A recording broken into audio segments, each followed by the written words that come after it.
नमस्कार विद्यार्थी मित्रों। कई दिनों से हमारे जो सब्सक्राइबर हैं उनके कमेंट्स आ रहे थे कि कक्षा 5वीं का भी आप जो पाठ है उसके भी वीडियो बनाइए। तो आज उन्हीं की डिमांड के ऊपर आज हम कक्षा 5वीं हिंदी बाल भारती का एक दूसरी इकाई का दूसरा पाठ लेकर यहाँ पर उपस्थित हैं। तो इस कविता के बारे में आप यहाँ पर जानेंगे। हिंदी माध्यम कक्षा 5वीं। तो चलते हैं बच्चों हम इस पाठ की ओर। तो इस पाठ का नाम है रिश्ता नाता। पाठ 2 जो दूसरी इकाई का पाठ है रिश्ता नाता। तो आप रिश्ता नाता इस पाठ से समझ सकते हैं। इस पहले हम इस कविता को पढ़ेंगे और फिर इसका अर्थ समझने का प्रयास करेंगे। तो चलते हैं इस कविता की ओर। रिश्ता नाता।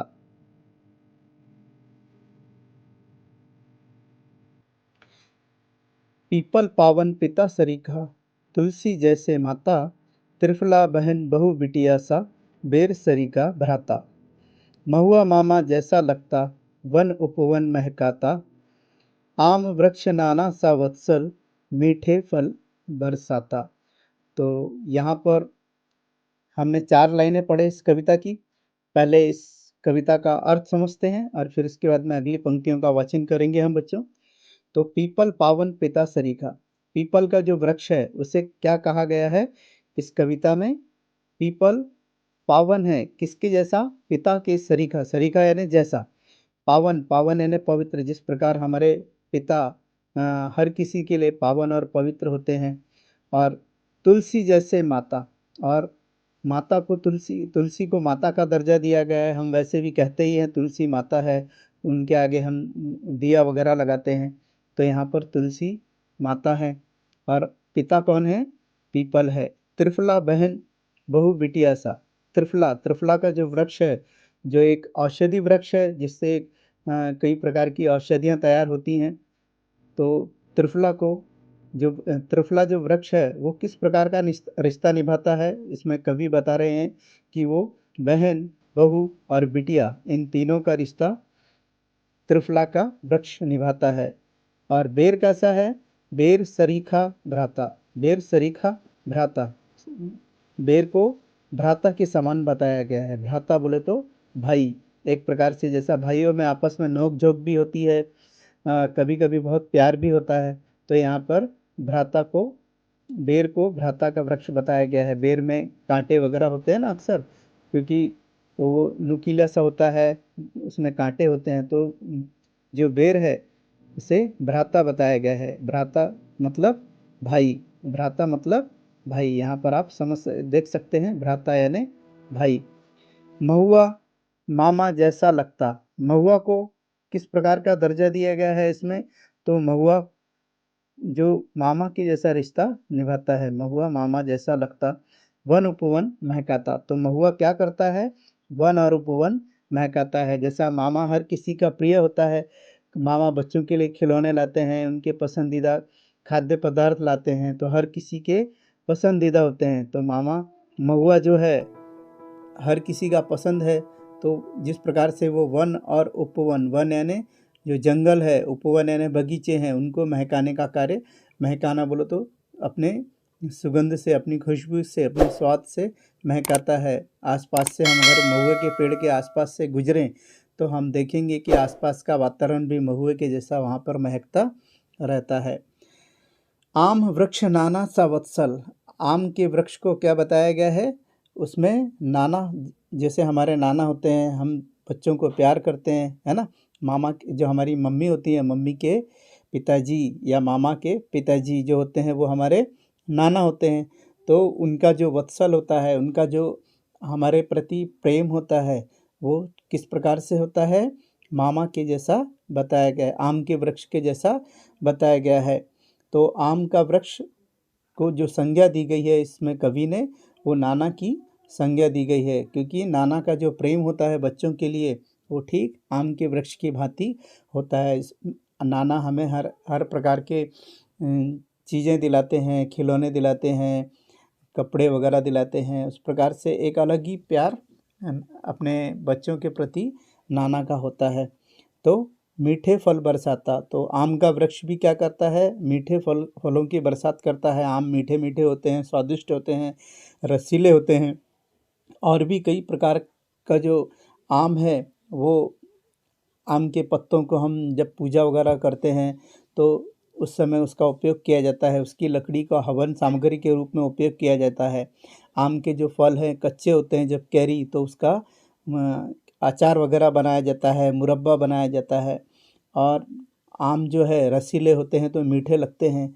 तो इस प्रकार से आम का वृक्ष एक मीठे फल बरसाता है। जिस प्रकार से नाना हमारे लिए एक अमृत की बरसात करते हैं, प्रेम की बरसात करते हैं, तो यहाँ पर आम के वृक्ष को नाना का दर्जा दिया गया है। तो बच्चों, आप समझ रहे हैं कि पेड़ वृक्ष जो है वो हमसे किस प्रकार से रिश्ता निभाते हैं, यहाँ पर कवि ने बताया है। तो आगे बढ़ते हैं हम। इसके बाद में, पोषक रक्षक जीवनदायी औषधियों का दाता, वृक्ष निभाता आज भी सबसे रिश्ता नाता। तो वृक्ष क्या है, पोषक है हम सभी के लिए, हम सभी के रक्षक हैं। आप देख सकते हैं वृक्षों से हमें छाया मिलती है, उनसे कई प्रकार का ईंधन प्राप्त होता है हमें, और उनसे कई प्रकार की औषधियाँ भी प्राप्त होती हैं। फल फूल हर प्रकार की जो सुख है हमें वृक्ष प्रदान करते हैं। और बदले में हमसे क्या मांगते हैं, हम उनका थोड़ा सा ध्यान रखें, उनके प्रति थोड़ा सा ध्यान दें, कि लोगों को जागरूक करें कि आप भी वृक्ष लगाइए। वृक्ष हम सबके लिए एक प्रेरणादायी हैं, हम सबके लिए प्राणवायु प्रदान करते हैं, ऑक्सीजन प्रदान करते हैं। आप देख रहे हैं अभी जो बीमारी में ऑक्सीजन की कमी पड़ रही है, तो अगर हम वृक्षों को लगाते तो ये शायद हमको इस संकट का सामना नहीं करना पड़ेगा। तो वृक्षों को हमें पालन पोषण करना चाहिए। जिस प्रकार से वो हमारी रक्षा करते हैं, हमें कई प्रकार की चीज़ें प्रदान करते हैं, तो हमें भी हमारा फ़र्ज़ बनता है कि हम भी उनके प्रति अपना फ़र्ज़ निभाएं। तो पोषक रक्षक जीवनदायी औषधियों का दाता, जीवनदायी है वो, जीवन को प्राणवायु देने वाला है। और औषधियों का दाता, औषधियाँ यानी कई प्रकार की औषधियाँ हमें वृक्षों से प्राप्त होती हैं। तो वृक्ष क्या करते हैं, आज भी रिश्ते और नाते निभा रहे हैं। वृक्ष निभाता आज भी सबसे रिश्ता नाता। पौधों को रोपें सींचें, आओ आनंद उलीचें। तो हमें बदले में क्या करना है, वो जब हमें इतनी सारी चीज़ें दे रहे हैं तो हम पौधों को रोपें यानी लगाएं, उनका रोपण करें, और उसके बाद में सींचें, उनकी देखभाल करें। जब छोटे छोटे वृक्ष होते हैं हम उनका ध्यान रखेंगे, जब वो बड़े हो जाएंगे तो वो हमें उसके बदले में फल देते हैं, फूल देते हैं और घनी छांव देते हैं। इस प्रकार से वृक्ष हमारे लिए एक रिश्ता निभाने का कार्य करते हैं। तो हमें भी उस रिश्ते को बरकरार रखना होगा, क्योंकि तालियां हमेशा दोनों हाथों से बजती है। हम उनका ध्यान रखेंगे तो वो हमारा ध्यान रखेंगे। तो अगर हम रोपेंगे, वृक्षों को सींचेंगे, तो क्या होगा, आओ आनंद उलीचें। उलीचने बोले तो हाथ, दोनों हाथों में, जब नाव में पानी भर जाता है तो हम क्या करते हैं, हाथों से उलीचते हैं। तो इसी प्रकार से जब पेड़ पौधों में फल आ जाएंगे, फल हो जाएंगे, फूल आएंगे, तो हम आनंद को उलीचेंगे। यानी इस प्रकार से हमारा आनंद जो है वो भर जाएगा, और हमें उलीच कर उसे खर्च करना होगा। तो यहाँ पर वृक्षों के बारे में कवि ने बताया है कि किस प्रकार से वो रिश्ता निभाते हैं, और हमें भी अपना कर्तव्य है वो उनके प्रति पूरा करना चाहिए। तो बच्चों, अब और आगे बढ़ते हैं हम। यहाँ पर आप वृक्षों को देख रहे हैं, किस प्रकार से यहाँ पर वृक्ष दिखाई दे रहे हैं आपको, है ना। ये देखिए कितने सुंदर से पीले पीले से वृक्ष हैं। अलग अलग प्रकार के हरे भरे वृक्ष दिखाई दे रहे हैं। ये बरगद का पेड़ आपको दिखाई दे रहा है, उसकी शाखाएं दिखाई दे रही हैं, है ना। इसी प्रकार से और भी हम देखते हैं, देवदार दादाजी जैसा। देवदार को जो वृक्ष है, जो देवदार का वृक्ष होता है, उसे किसकी संज्ञा दी गई है, ये देखो देवदार का यहाँ पर वृक्ष दिखाई दे रहा है। तो देवदार दादाजी जैसा, जिस प्रकार से हमारे घर में दादाजी होते हैं, है ना, पूरे घर के बॉस होते हैं, हेड होते हैं, तो उनको देवदार को दादाजी की जैसी संज्ञा दी गई है। इमली जैसी दादी, इमली को दादी की संज्ञा दी गई है। इमली का जो पेड़ होता है उसमें कई प्रकार की इमलियाँ लगती हैं, खट्टी मीठी। तो हमारी दादी भी बच्चों के लिए खट्टी मीठी यादें, कहानियाँ और कई प्रकार की जो सीख है हमें दादा दादी से प्राप्त होती रहती है। तो इमली को दादी की संज्ञा दी गई है। खिरनी नानी सी मीठी, और खिरनी एक वृक्ष होता है और खिरनी को नानी सी मीठी, निर्मल सीधी सादी। खिरनी का वृक्ष जैसा होता है उसी प्रकार से नानी भी कैसी होती है, मीठी, सरल, सादी होती है और खिरनी के वृक्ष को नानी की संज्ञा दी गई है। बरगद है परदादा जैसा जटाजूट सन्यासी। जिस प्रकार से परदादा हमारे बहुत सीधे साधे और अलग प्रकार के थे, उसी प्रकार से यहाँ पर बरगद को बताया गया है। तो जिस प्रकार से जूट वगैरह निकल रहा है यहाँ पर आपको दिखाई दे रहा है, उसकी जटाएं आपको यहाँ पर दिखाई दे रही हैं, है ना।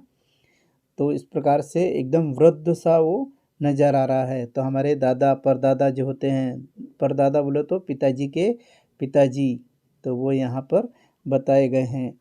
तो परदादा कौन है, बरगद का पेड़ है परदादा। अब यहाँ पर आपको छोटे छोटे जो प्रश्न आएंगे आप स्वयं ही उन्हें तैयार कीजिए और इसे पढ़कर आप स्वयं ही उसे उत्तर दे सकते हैं।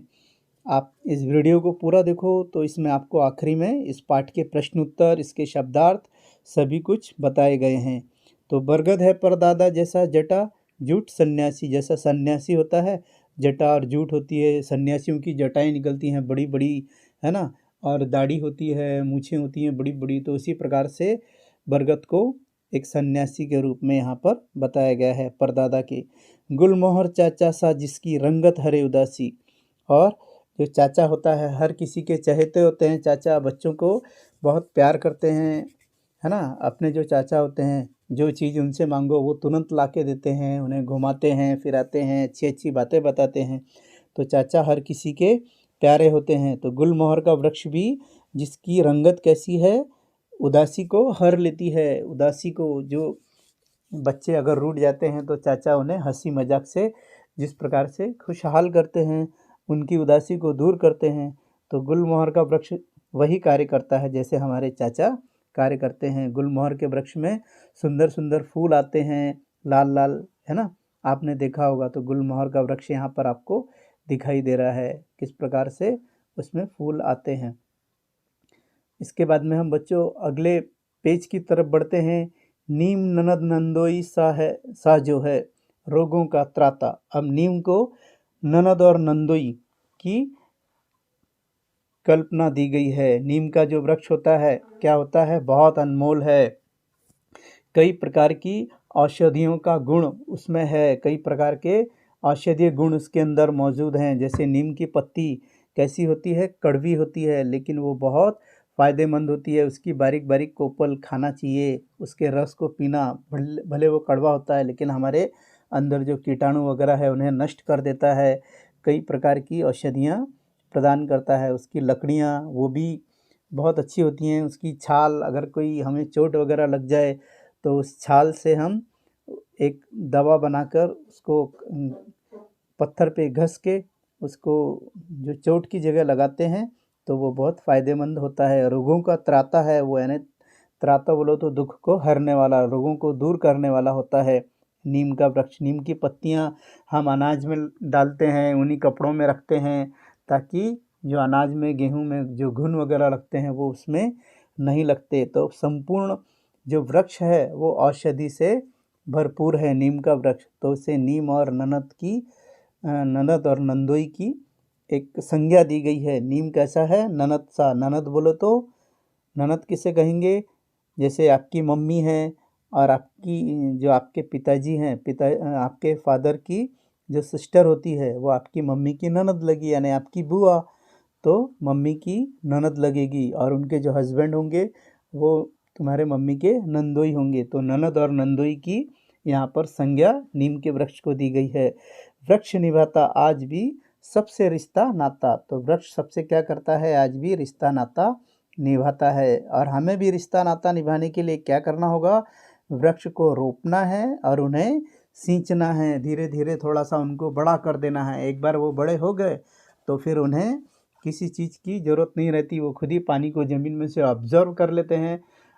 वृक्ष जो होते हैं वो हमारे पर्यावरण को संतुलित रखते हैं और वृक्षों का होना हम सब के लिए बहुत ज़रूरी है। अगर वृक्ष नहीं रहेंगे तो शायद हमें शुद्ध ऑक्सीजन ना मिले, पर्यावरण भी अशुद्ध हो जाएगा। तो वृक्ष हम सब के लिए बहुत ही आनंदमयी होते हैं। तो आओ आनंद उलीचें, वृक्ष को लगाएं और अपने आनंद को बढ़ाएं। इस प्रकार से वृक्ष हम सब के लिए बहुत हितकारी होते हैं। तो हमें क्या करना है, बदले में उनको लगाना है और उनकी देखभाल करना है। तो यहाँ पर आपने नीम के वृक्ष के बारे में जाना। इस प्रकार से अगली पंक्तियाँ देखो। मौल श्री यानी जो मौसी, मौसी को मौसी बोलो तो हमारी मम्मी की जो बहन होती है उसे मौसी कहते हैं। तो मौल श्री के वृक्ष को मम्मी का दर्जा, मौसी का दर्जा दिया गया है। तो मौल श्री का वृक्ष जो है वो किसके समान है, मौसी के समान है। मोहक ममता वाली, मौसी कैसी होती है, मोहक होती है, ममता वाली होती है। यानी माँ से, माँ के समान मौसी जो होती है वो माँ के समान होती है। जिस प्रकार माँ हमें प्यार करती है, ममता लुटाती है, उस प्रकार से मौसी भी ममतामयी होती है। तो मौलश्री का वृक्ष भी मौसी के समान है। मेहंदी मामी सी है, मेहंदी कैसी है, मामी सी है। मामा की मिसेस को मामी कहेंगे, तो मेहंदी को मामी का दर्जा दिया गया। किंतु अद्भुत क्षमता वाली, और वो अद्भुत क्षमता वाली है। मेहंदी कैसी है, उसमें भी औषधीय गुण हैं। वो क्या करती है, जो रंग होता है, आप मेहंदी हाथ में लगाओ, हरी भरी मेहंदी होती है, उसे लगाने के बाद में वो कैसी हो जाती है, लाल लाल, अपना रंग का असर खुद सूख जाती है। लेकिन हमारे हाथ पर क्या करती है, वो अपना रंग छोड़ जाती है। तो मेहंदी को मामी की जो कल्पना प्रदान की गई है, यानी जिस प्रकार से मेहंदी होती है उसी प्रकार से मामी कहा गया है अशोक पर नाना सा, रिश्तों की नैया खेता। अब अशोक का जो वृक्ष है उसको किसकी संज्ञा दी गई है बच्चों, तो अशोक को पर नाना, हमारे नाना के जो नाना होते हैं उन्हें पिताजी होते हैं, उन्हें नाना के पिताजी की संज्ञा दी गई है, पर नाना। तो अशोक का वृक्ष क्या होता है, रिश्तों की नैया खेता, रिश्तों की यानी सभी रिश्तों को निभाता है। चाहे वो परिवार में शादी रहे, विवाह रहे, कोई कार्य रहे, हर जगह जाना, सबको व्यवस्थित सुविधाएं प्रदान करना, ये परनाना का कार्य होता है। तो अशोक जो है वो परनाना का कार्य करता है। और रिश्तों की नैया खेता, नैया बोलो तो नाव, नैया बोले तो नाव, खेता बोलो तो जिस प्रकार से नाव चलाने वाला पतवार, जो पतवार के द्वारा नाव को आगे की ओर बढ़ाता है, जिसे चप्पू भी कहते हैं। तो पतवार के द्वारा नाव को धीरे धीरे आगे बढ़ाता है। उसी प्रकार से परनाना की संज्ञा अशोक को दी गई है। शीशम सगुन ससुर सा देता, शीशम को ससुर यानी जो सास ससुर होते हैं, है ना, जैसा तुम्हारी मम्मी के तुम्हारे पिताजी के जो पिताजी होते हैं वो तुम्हारी मम्मी के कौन लगे, ससुर लगे। तो शीशम सगुन ससुर सा देता, तो वो सगुन देता है। शीशम क्या करता है, एक प्रकार से शीशम का वृक्ष जो होता है उसकी जो लकड़ियां हैं उससे फर्नीचर वगैरह बनाए जाते हैं, है ना। वो सभी को एक प्रकार से फर्नीचर वगैरह उपलब्ध कराता है। हमारे घर में जो टेबल है, लकड़ी है, एक तो सागौन का होगा, नहीं तो शीशम का होगा, नहीं तो जो आजकल की लकड़ियाँ आ रही हैं तो वो भी काम आती हैं। तो शीशम सगुन ससुर सा देता, नहीं कभी कुछ लेता, बदले में कभी कुछ नहीं लेता है, वो देने का ही कार्य करता है। तो इस प्रकार से जितने भी वृक्ष हैं वो अपनी अपनी जगह पर रिश्ता निभाने का कार्य करते हैं। तो हमें भी क्या करना चाहिए, उनसे रिश्ता निभाना चाहिए। और उनसे रिश्ता निभाना बोलो तो क्या करना होगा, हमें सिर्फ उन्हें उनकी देखभाल करनी होगी, उनका पालन पोषण करना होगा। जिस प्रकार से माता पिता बच्चों की देखभाल करते हैं उसी प्रकार से हमें वृक्ष लगाकर उसकी देखभाल करना है, उसे थोड़ा सा बड़ा कर देना है। और जब वो बड़ा हो जाएगा तो उसके बदले में कई प्रकार की खुशियाँ, कई प्रकार के औषधियाँ, कई प्रकार के फल फूल, छाँव, फर्नीचर भी मिलते हैं, यानी लकड़ियों से फर्नीचर बनता है। उसी प्रकार से ईंधन प्राप्त होता है हमें लकड़ियों से, वृक्षों से। तो इस प्रकार की खुशियाँ हमें वृक्ष देते हैं और वो आज भी हमसे रिश्ता निभाते हैं। उसी प्रकार से मधुमेह का कुशल वैद्य है जामुन ज्यों जामाता। अब जामुन को जामाता का दर्जा दिया गया है। जामाता बोलो तो घर का जो जवाई होता है, यानी तुम्हारी जो बहन है उनके जो हस्बैंड है ना, वो जामाता हो गए, यानी दामाद जिसे कहते हैं, है ना। तो जामुन को जामाता का दर्जा दिया गया है, इसमें संज्ञा दी गई है। और वो क्या कार्य करता है जामुन? वो मधुमेह यानी जो शुगर की बीमारी होती है ना, आप लोगों ने सुना होगा, तो वो शुगर की बीमारी को कंट्रोल करने का कार्य करता है। जामुन, शुगर वाले व्यक्ति ने जामुन खाना चाहिए, उससे वो एक कुशल वैद्य का कार्य करता है। वैद्य ने जो नस और नाड़ी देखकर हमारा इलाज करते हैं उसे वैद्य कहा जाता है ना। हकीम होते हैं और जो वैद्य होते हैं ये लोग नाड़ी देखकर हमारा इलाज करते हैं। पुराने ज़माने में इसी प्रकार से इलाज किया जाता था। तो जामुन को जामाता की संज्ञा दी गई है क्योंकि वो एक वैद्य का कार्य करता है। तो वो कौन सा बीमारी का इलाज करता है? मधुमेह का, यानी जामुन वगैरह खाने से हमारी जो शुगर है वो कंट्रोल हो जाती है। वृक्ष निभाता आज भी सबसे रिश्ता नाता, पौधों को रोपें और सींचे, और उसके बदले में हमें भी रिश्ता निभाना है। और हमें क्या रिश्ता निभाना है उनसे? उनको रोपना है, उनका लालन पालन करना है, उन्हें बड़ा करना है।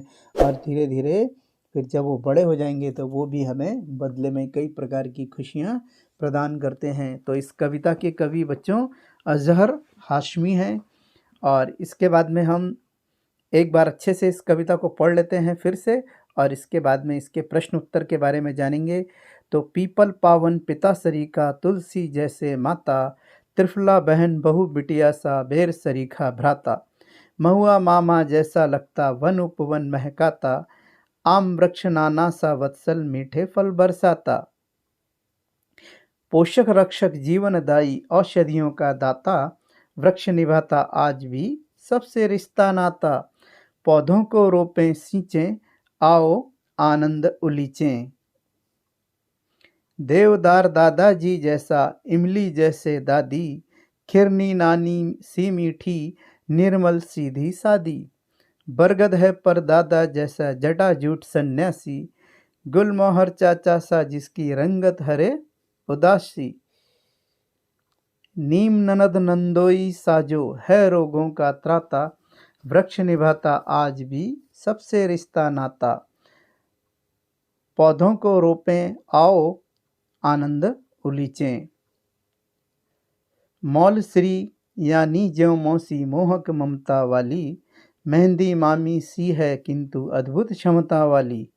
है अशोक पर नाना सा, रिश्तों की नैया खेता, शीशम सगुन ससुर सा देता, नहीं कभी कुछ लेता। मधुमेह का कुशल वैद्य है जामुन ज्यों जामाता, वृक्ष निभाता आज भी सबसे रिश्ता नाता। पौधों को रोपें सींचें, आओ आनंद उलीचें। तो बच्चों, अजहर हाशमी कवि महोदय के द्वारा ये लिखी सुंदर सी कविता, आपने इसका आनंद लिया, इसका अर्थ समझा। निश्चित रूप से आपको इसका अर्थ समझ में आया होगा। इसके शब्दार्थ और इसके प्रश्नोत्तर आपको आगे वीडियो में मिल जाएंगे, अभी लिखे हुए हैं। आप वीडियो को पूरा देखिए ज़रूर और आपको समझ में आएंगे। अभी हम ये जो प्रश्न है ये आप देख सकते हैं। अभी वृक्षों से होने वाले लाभ का 8 से 10 वाक्यों में वर्णन, आपको इसका उत्तर आगे लिखा हुआ मिलेगा। कविता में आए हुए तुकांत शब्द पढ़ो, जैसे माता का भ्राता, है ना। तो इस प्रकार के वाक्य ये भी आपको आगे इसमें प्रश्न के उत्तर में मिल जाएंगे। वृक्ष क्या करता है, ये सब प्रश्न उत्तर आपको आगे मिलने वाले हैं। तो अभी हम प्रश्न उत्तर देखेंगे, उपसर्ग और प्रत्यय के बारे में देखेंगे, और उपसर्ग और प्रत्यय से जुड़ा एक वीडियो भी आपको लिंक की डिस्क्रिप्शन में मिल जाएगा। तो आप समझ सकते हैं कि उपसर्ग और प्रत्यय किसे कहते हैं। आप उस वीडियो को भी अवश्य देखें। और आप हमारे चैनल पर अगर नए हैं तो इसे ज़रूर से ज़रूर सब्सक्राइब करें, आपको हमारे पूरी वीडियो भी मिल जाएंगे। उसी प्रकार से बच्चों, जो हमने अभी पेड़ पौधों का रिश्ता देखा, यहाँ पर भी हम कुछ पारस्परिक सहसंबंध देखते हैं। जिस प्रकार से पिता अपने पुत्र को समझा रहे हैं कि भाई जो मार्क है आपको मिले हैं, या जो भी कुछ समझा रहे हैं आप समझ सकते हैं। एक पिता और पुत्र का रिश्ता आपको यहाँ पर सहसंबंध देखने को मिल रहा है। बच्चा उदास है और पिता उसकी उदासी को दूर करने का प्रयास कर रहे हैं, या वो कुछ समझा रहे हैं उसे। यहाँ पर बच्ची अपनी माँ के पास में लिपटी हुई है और माँ उसे प्यार से समझाने का प्रयत्न कर रही हैं। ये भी एक सहसंबंध यहाँ पर आपको नज़र आता है। यहाँ पर भाई बहन देखिए किस प्रकार से अपना अध्ययन कर रहे हैं, अपनी पढ़ाई कर रहे हैं। ये भाई बहन का भी यहाँ पर संबंध आपको नज़र आ रहा है, किस प्रकार से प्रेम से बैठकर वो अपना अपना अध्ययन कर रहे हैं, पढ़ाई कर रहे हैं। उसी प्रकार से आगे देखिए, एक त्यौहार है, हर जाति हर धर्म के मज़हब के बच्चे यहाँ पर हमको दिखाई दे रहे हैं और दीपावली मना रहे हैं। आनंद के साथ में वो दीपावली मना रहे हैं। पटाखे, फुलझड़ियाँ, यहाँ पर आपको अनार फोड़ते हुए बच्चे दिखाई दे रहे हैं और एक उत्सव, त्यौहार का उत्सव यहाँ पर मिलजुल कर मना रहे हैं। ये भी एक सहसंबंध का उदाहरण है। यहाँ पर ये जो बच्ची है वो मदद कर रही है दादी माँ की। उनको उनकी जो सब्जियाँ वगैरह है उसने लाके दी उन्हें, और वो सब्जियाँ वो दादी को दे रही है। तो हमें इस प्रकार से दूसरों से रिश्ते निभाना चाहिए और अपने संबंध को बनाकर रखना चाहिए। यही हमारी सच्ची पहचान होती है। किसी की बूढ़े बुजुर्ग की मदद करना चाहिए। यहाँ पर भी देखो, संबंध और रिश्ता निभाने का एक आसान तरीका है। प्याऊ पर बच्चा खड़े होकर आने जाने वालों को, राहगीरों को पानी पिला रहा है और उनकी प्यास बुझा जा रहा है। तो हम अनजानों से भी अपना रिश्ता इस प्रकार से मदद करके निभा सकते हैं। तो यही सहसंबंध के कुछ उदाहरण आपने देखे। तो बच्चों, अब हम इसके प्रश्न उत्तर की तरफ बढ़ते हैं। सबसे पहले इसके शब्दार्थ देखेंगे और उसके बाद में कुछ प्रश्न जो ऊपर हमने यहाँ पर देखे, इन प्रश्नों के उत्तर और प्रत्यय और उपसर्ग भी हम यहाँ पर पढ़ेंगे। तो बच्चों, अब हम पाठ को समझने के बाद कक्षा 5वीं हिंदी बाल भारती का जो पार्ट 2 है, रिश्ता और नाता, इसके शब्दार्थ और प्रश्न उत्तर की तरफ बढ़ते हैं। तो सबसे पहले शब्दार्थ देखिए बच्चों।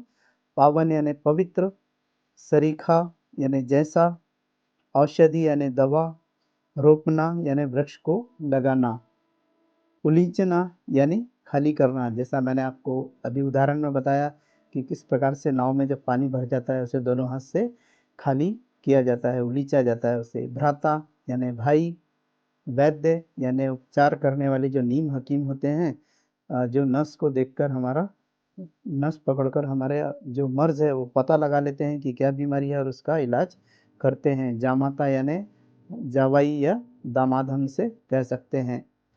और अगला प्रश्न देखिए, अब प्रश्नों के उत्तर लिखो। वृक्ष क्या करता है? तो वृक्ष रिश्ते नाते निभाता है। ख प्रश्न दूसरा देखिए बच्चों। रिश्ता नाता कविता में किन किन पेड़ पौधों के नाम आए हैं?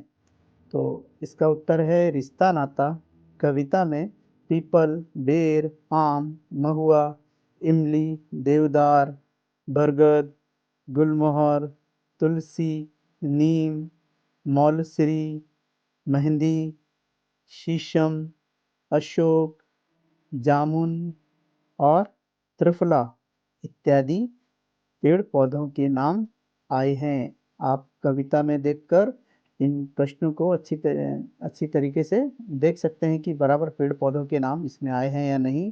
कुछ छूट गए होंगे तो आप कमेंट्स बॉक्स में मुझे बता सकते हैं। तो भाई के समान कौन है? तो बेर का पेड़ जो है वो भाई के समान है। महुआ किसके समान है? वह क्या करता है? तो महुआ का पेड़ जो है वो मामा के समान बताया गया है कविता में। और वह क्या करता है? वह वन और उपवन दोनों को महकाने का कार्य करता है। तो इस प्रकार से मामा जिस प्रकार से हमारा सबका प्यारा होता है, सभी बच्चों का प्यारा होता है मामा, तो यहाँ पर महुआ के पेड़ को भी मामा की संज्ञा दी गई है। अगला प्रश्न देखिए बच्चों। कविता में औषधि गुण वाले जो पेड़ पौधे हैं उनके हमको नाम बताना है कि कौन कौन से पेड़ पौधे हैं कविता में औषधि गुण वाले। तुलसी है, त्रिफला है, नीम है और जामुन। इसके अलावा भी कुछ पौधे हो सकते हैं, पेड़ पौधे, आप कमेंट्स बॉक्स में उनके नाम लिख सकते हैं। इन पौधों को औषधि गुण वाले पेड़ पौधे कहा गया है और इन्हीं का उल्लेख इस पाठ में आया है। माता के समान कौन सा पौधा है? तो माता के समान तुलसी का पौधा है। तुलसी के पौधे को माता की उपमा दी गई है और हम स्वयं भी तुलसी को माता ही कहते हैं। आपने देखा होगा कि आपकी जो मम्मी हैं शाम को तुलसी के पौधे के सामने दिया लगाती हैं, उनकी पूजा पाठ करती हैं, तो तुलसी को माता की उपमा दी गई है। अब अगला प्रश्न देखिए, इसमें वृक्षों से होने वाले लाभ का वर्णन करो। वृक्षों से क्या क्या लाभ होता है? तो बच्चों, वृक्ष हमारे मित्र हैं और वृक्षों से हमें प्राणवायु प्राप्त होती है। उसी प्रकार से वृक्षों से कई प्रकार की औषधियाँ भी हमें प्राप्त होती हैं। वृक्ष पर्यावरण को शुद्ध करते हैं।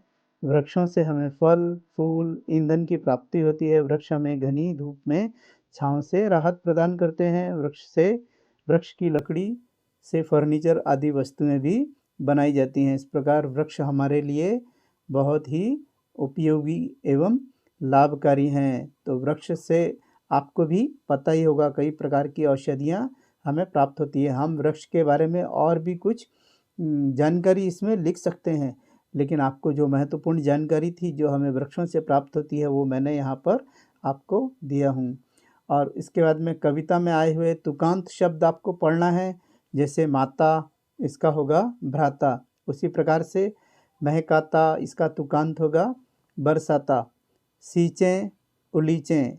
सन्यासी, उदासी। खेता, लेता। दाता, नाता। दादी, सादी। ममता वाली, क्षमता वाली।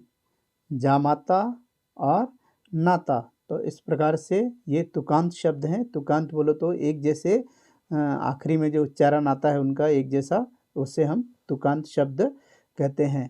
इसके बाद में बच्चों हम एक और प्रश्न की तरफ बढ़ते हैं। नीचे दिए गए शब्दों में कौन कौन से उपसर्ग और प्रत्यय आए हैं, इन्हें हमें पहचान कर लिखना है। तो महत्व, अनुकरण, साभिनय, उपवन, सहपाठी, प्रतिदिन, परदादा, धनवान, अपनापन, प्रगति, मानवता, रसहीन, दिन भर, बढ़ाई, दैनिक, क्षणिक, सब्जी वाला, शक्तिहीन, बुढ़ापा, सुविचार और अचल, ये शब्द दिए गए हैं। अब इनका हमें पहचानना है, इसमें कौन कौन से उपसर्ग है और कौन कौन से प्रत्यय है। तो बच्चों, उपसर्ग और प्रत्यय पर मैंने एक वीडियो बनाया हूँ और उसकी लिंक आपको नीचे डिस्क्रिप्शन में है। तो आप उपसर्ग किसे कहते हैं और प्रत्यय किसे कहते हैं ये आप देख ही लेंगे। जैसा पहला देखिए, अनु, एक अनुकरण शब्द है। इसमें अनु सामने लगा हुआ है उसके, और करण मूल शब्द है। करण मूल शब्द में अनु लग गया तो इसलिए अनुकरण बन गया। तो अनु क्या हो गया? उपसर्ग हो गया। जो उपसर्ग हमेशा सामने की ओर लगता है। साभिनय में अभिनय मूल शब्द है, इसमें सा जुड़ने से साभिनय बन गया। मना में मूल शब्द में अन जुड़ा हुआ है तो अनमना नया शब्द बन गया। वन मूल शब्द है, उसमें उप लगने के बाद में उपवन बन गया। पाठी मूल शब्द है, उसमें सह लगने के बाद में सहपाठी बन गया। और दिन मूल शब्द है, उसमें प्रति पहले लगने से प्रतिदिन बन गया। और दादा में पर लगने से परदादा, ये नया शब्द तैयार हो गया। तो जब मूल शब्द में कोई एक नया ऐसा उपसर्ग लग जाता है और उन दोनों को जोड़ने से एक नया शब्द जो तैयार हो जाएगा उसे हम उपसर्ग कह सकते हैं। इसकी व्याख्या आप पूरी तरीके से मेरे वीडियो में देख सकते हैं। उसी प्रकार से हम उपसर्ग और भी कुछ है यहाँ पर। गति में प्र लगा हुआ है, गति मूल शब्द है तो प्र उपसर्ग हो गया और पूरा नया शब्द तैयार हो गया यहाँ पर, प्रगति। विचार में देखिए, मूल शब्द में सु लग गया तो सुविचार बन गया। चल में अ लग गया पहले तो अचल बन गया। अभिनय में मूल शब्द में स लगा हुआ है पहले तो साभिनय बन गया। पाठी में सह पहले लगा हुआ है तो दोनों को अगर जोड़ दिया जाए तो सहपाठी एक नया शब्द तैयार होता है। तो आप बच्चों ये मेरे लिंक में दिए हुए वीडियो को पूरी तरीके से देख लो और आपको उपसर्ग किसे कहते हैं और प्रत्यय किसे कहते हैं आप अच्छी तरीके से समझ सकते हैं। तो उपसर्ग हमेशा मूल शब्द के पहले लगता है और प्रत्यय मूल शब्द के बाद में लगकर जो आखिरी में लगता है और तब एक नया शब्द बन जाता है, तो उसे हम प्रत्यय कह सकते हैं। तो अभी हमने उपसर्ग देखा, हम प्रत्यय देखेंगे। यहाँ पर मूल शब्द है धन और इसमें प्रत्यय लग गया, पीछे लगा हुआ है धन वान। देखो धन के बाद में लगा हुआ है वान, तो प्रत्यय हमेशा पीछे लगता है, तो नया शब्द हो गया धनवान। अब यहाँ पर मूल शब्द है अपना और पीछे लग गया है पन, तो पन प्रत्यय हो गया, तो अपनापन एक नया शब्द बन गया। यहाँ पर मानव में प्रत्यय जुड़ा हुआ है ता, तो नया शब्द तैयार हो गया मानवता। रस में हीन लग गया तो रसहीन। दिन में आखिरी में जो प्रत्यय लगा है वो दिन भर, तो यहाँ पर नया शब्द तैयार हो जाएगा दिन भर। मैंने गलती से दिन ही लिख दिया है, तो आप इसे दिन भर ही पढ़िए। यहाँ पे बड़ा है तो इसमें ई जुड़ गया, तो बड़ा ही हो गया। क्षण, इसमें इक प्रत्यय लगा हुआ है तो क्षणिक बन गया। तो इस प्रकार से बच्चों आप समझ सकते हैं कि किस प्रकार से हम प्रत्यय को आसानी से पहचान सकते हैं। जो भी मूल शब्द होगा उसके बाद में जो नया शब्द लगेगा और उससे एक नया शब्द तैयार हो जाता है। तो यहाँ पर देखिए सब्जी है, सब्जी में आखिरी में वाला लगा हुआ है तो वाला प्रत्यय है, तो दोनों को जोड़ दिया जाए तो सब्जी वाला नया शब्द बन गया। शक्ति मूल शब्द है, इसमें हीन प्रत्यय लगा हुआ है, तो दोनों को जोड़ने के बाद शक्तिहीन लग गया। बूढ़ा में पा प्रत्यय है, तो यहाँ पे बुढ़ापा हो गया। दिन में इक प्रत्यय है तो दैनिक हो गया, और महत्व में त्व ये प्रत्यय है, तो ये महत्व एक नया शब्द तैयार हो गया। तो बच्चों आपको उपसर्ग और प्रत्यय अच्छी तरीके से समझ में आया होगा। जैसे सब्जी ये मूल शब्द हो गया है ना, और इसमें हमने एक वाला जोड़ दिया, तो वाला क्या है, प्रत्यय हो गया, तो सब्जी वाला एक नया शब्द तैयार हो गया। तो जब किसी भी मूल शब्द के पीछे एक प्रत्यय लगता है और उससे एक नया शब्द तैयार होता है, उसे हम प्रत्यय कह सकते हैं। तो प्रत्यय पीछे लगता है और उपसर्ग सामने लगता है। तो बच्चों ये वीडियो आपको पूरी तरीके से समझ में आ गया होगा। अगर आपको पूरी तरीके से समझ में आया तो इसे लाइक करो, अपने मित्रों को शेयर करो, और यदि आप हमारे चैनल पर नए हैं तो इसे अपने मित्रों को शेयर करना है, और आप हमारे चैनल पर नए हैं तो सब्सक्राइब करो चैनल को, ताकि हमारे आने वाली वीडियो की लिंक है आपको सबसे पहले मिल सके। तो बच्चों मिलते हैं अगले वीडियो में। धन्यवाद।